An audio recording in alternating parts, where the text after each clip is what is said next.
To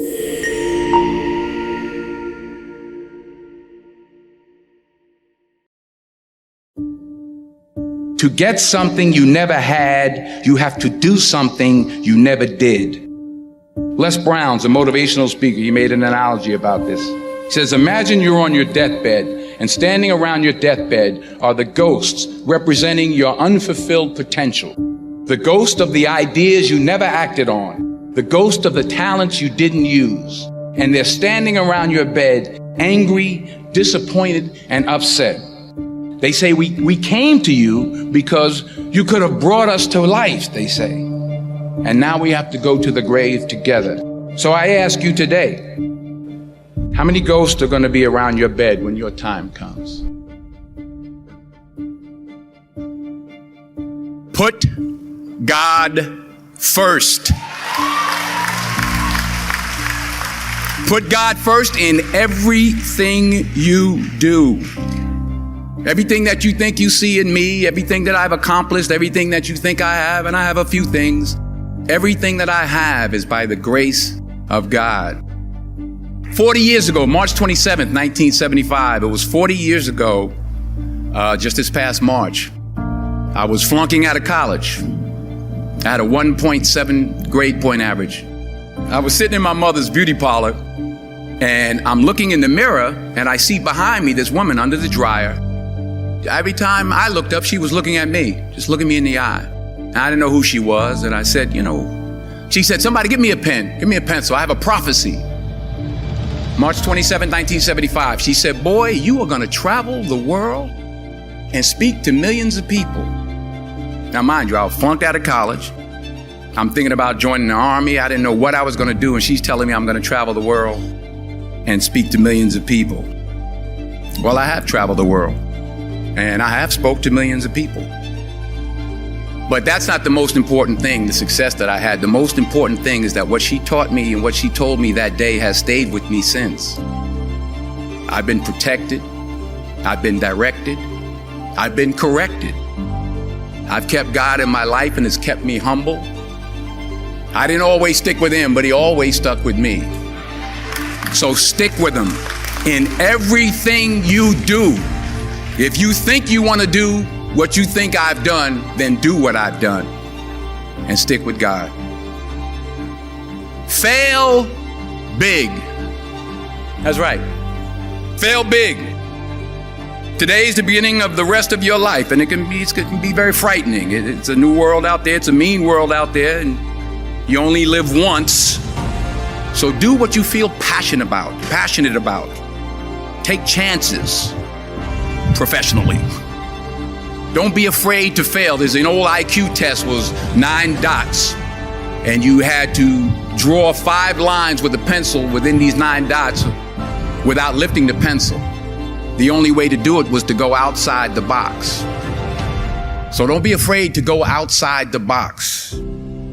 Don't be afraid to think outside the box. Don't be afraid to fail big, to dream big. But remember, dreams without goals are just dreams, and they ultimately fuel disappointment. So have dreams, but have goals. Life goals, yearly goals, monthly goals, daily goals.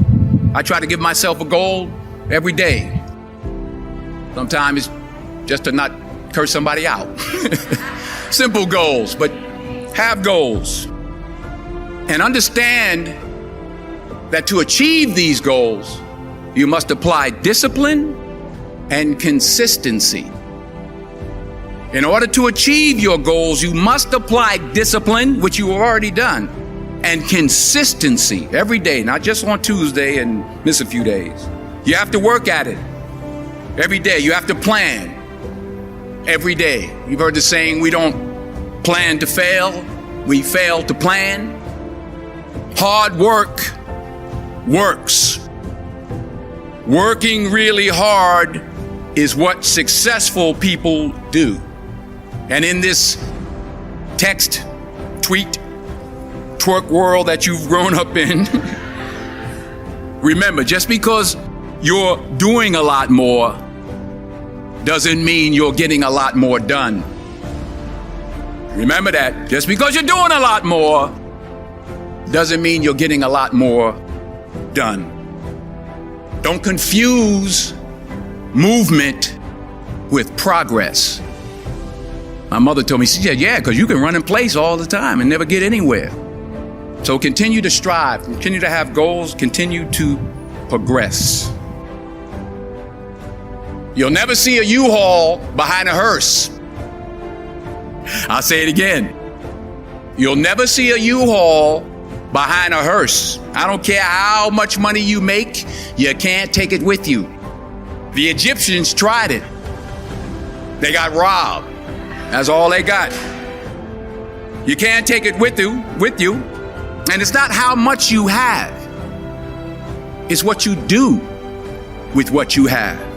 We all have different talents. Some of you will be doctors, some lawyers, some scientists, some educators, some nurses. The most selfish thing you can do in this world is help someone else.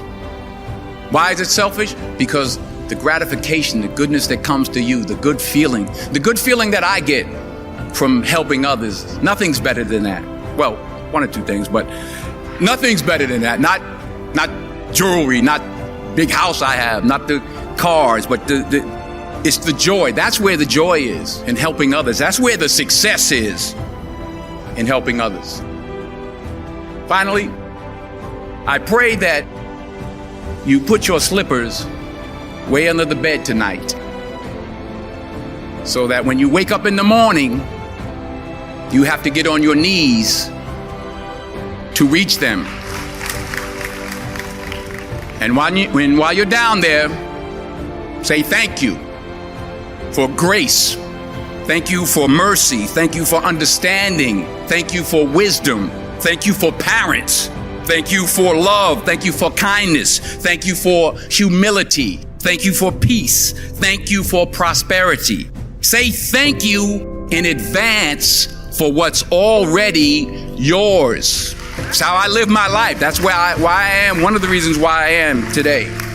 Say thank you in advance for what is already yours. True desire in the heart for anything good is God's proof to you, sent beforehand to indicate that it's yours already. I'll say it again. True desire in the heart, that itch that you have, whatever it is you want to do, that thing that you want to do to help others and to grow and to make money, that desire, that itch, that's God's proof to you, sent beforehand already to indicate that it's yours. And anything you want good, you can have. So claim it. Work hard to get it. When you get it, reach back. Pull someone else up. Each one, teach one. Don't just aspire to make a living. Aspire to make a difference.